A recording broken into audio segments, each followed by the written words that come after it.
අවුරුදු 5න් 5ට ආණ්ඩු පෙරලෙනවා, ආණ්ඩු විසිරෙනවා. ඉතින් මේ සියල්ල සිදු වෙද්දී රටක යම්කිසි වැඩ කොටසක් සිදු වෙන්න ඕන. ඉතින් දැන් මේ දිනවල වත්මන් ආණ්ඩුව මාලිමා ආණ්ඩුව තුල තමයි රටේ සියලු කටයුතු ඉදිරියට අරගෙන යන්නේ. මේ දිනවල කතා බහ කරනවා කවුරුත් මේ නවක වදයේදී අර සියදි විනාසාගත්තු ශිෂ්‍යයා පිළිබඳව.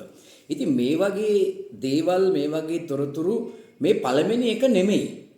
මෙන්න මේ නවක වදේ මේ ගැටලුව මේක ඇවිල්ලා මානසික රෝගයක් තත්වයකට පත් වෙලා තියෙනවා කියන එක ඔබට මට අමුතුවෙන් කියන්න ඕනේ නැහැ.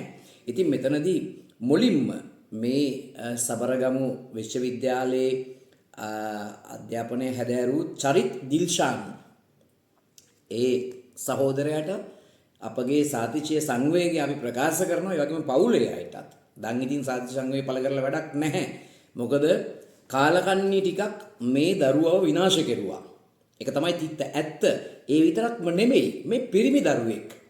මේ වගේ අඩන්තේට්ටම් වලට ලක් වෙන ගෑනු දරුවෝ කොච්චර ඇද්ද ඔය විශ්වවිද්‍යාලය ඇතුලේ. මේක සුද්ධ කරන්න ඕන මේ රජයෙන්. මේ රජයෙන් කරනවා නම් තවත් එක වැඩක් හැටියට ඔන්න කරන්න ඕන දෙයක්. මොකද අර ඔය තරුණ අවදිය, ඒ කියන්නේ O level A level බොහොම අමාරුවෙන් දුක් විඳලා පාස් වෙලා විශ්වවිද්‍යාලයට ගියාම විශ්වවිද්‍යාලයේ ආරම්භයේම මේ දරුවගේ මනසට දෙන මේක අද කාලේ දරුවන්ට එදා වගේ දරා ගන්න බැරි තත්වයක් උදා වෙලා තියෙනවා. ඒක සම්පූර්ණයෙන්ම ශනාත කෙරුවා මේ චරිත් දිල්ෂාන්. චරිත් දිල්ෂාන් ගෙදර ඇවිල්ලා කාටත් නොකිය මේ දරුවා එල්ලිලා මැරෙනවා.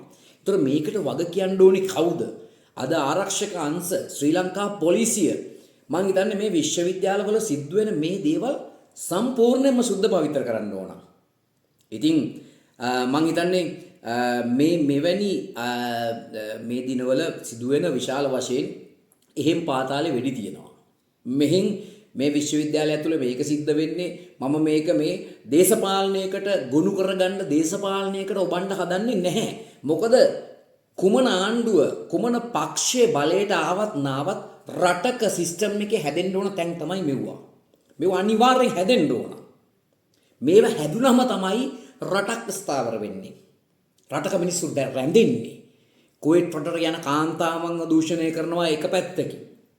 යුරෝපයට එන මේවට රැකියා කරන්න අයට ඒගොල්ලෝ බලපාන ඒ විශාල ගැටලු සහගත තත්ත්වයන් වලට පිළිතුරු තොරතුරු නැහැ. ඉතාලියේ ගත් කල මම ජීවත් වෙන රටේ ලයිසන් එක නැතුව අපේ කොල්ලෝ කෙල්ලෝ කී දෙනෙක් අනාථ වෙලා ඉන්නවද? මේ පැවතුණු රජයන් එහෙම් පිටිම බුදිය ගත්තා. එතකොට චෝදනාව තිබුණේ හොරා කෑවා කියලා. දැන් එක පැත්තකින් කියනවා හරි හොරා කාපුන්ව පෙන්නපල්ලා. මේ පැත්තෙන් හොරා කාපුන්ව හොයාගන්න බැරුව ඉන්නවා. ඉතින් ඒ සියල්ල අතරතුර මේ රටේ සිදුවෙන ජීවිත හානි. එතකොට අපිට කියන්න පුළුවන් සමහර සිදුවීම් පිටිපස්සේ දේශපාලන ලොජික් තියනවා කියලා. හැබැයි මේ වගේ මේ දරුවෙක් සියදි විනාශා ගැනීම පිටිපස්සේ දේශපාලන ලොජික් නැහැ. මේවට ෂණිකව ක්‍රියාත්මක වෙන්න ඕන.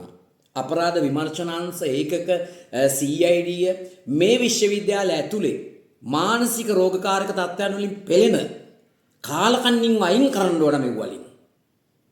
මේවා මේ දරුවා මේ ජීවිතයක් අපේ වගේම අපේ ගෑනු දරුවෝ මොන තරම් අපේ කාන්තාවෝ අහිංසක මල් කැකුළු වගේ ගෙවල් වල හදාගත්තු දරුවෝ මේ විශ්වවිද්‍යාලය ඇතුළට ගියාම කොහොමද ඒ දරුවගේ ආධිපත්‍යය මේ කොහෙවත් ඉන්න කාලකන්ණි ටිකක් අරගන්නේ? විශ්වවිද්‍යාල ජීවත් වෙන්න බෑ.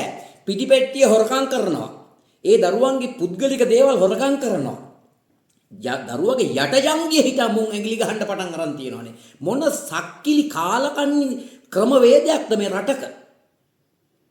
මෙව්ව වෙන කොහෙද මේ ලෝකෙ වෙන කිසිම රටක තියනවද?